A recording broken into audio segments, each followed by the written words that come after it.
Hi guys, so just brought you back to this particular lawn. You can remember we came here 6-7 weeks ago and did a renovation. We'd killed it all off originally, and we came back around 2 weeks ago, maybe 3, and all the left hand side was struggling and it hadn't come through.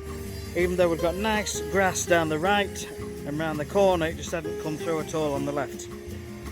Now it's still not fully there, it's still a bit patchy, but the difference is remarkable really, and customers over the moon. So it was all down this side and obviously down into this corner section here as well. So it's coming through, so with regular mowing this will start to thicken up lovely.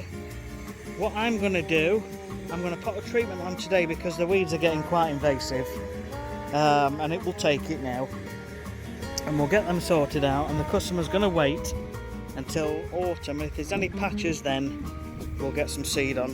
In fact, we've got an ant mound there, I've just noticed, and there were some issues with some squirrels which were digging out the soil, but overall it's improved no end.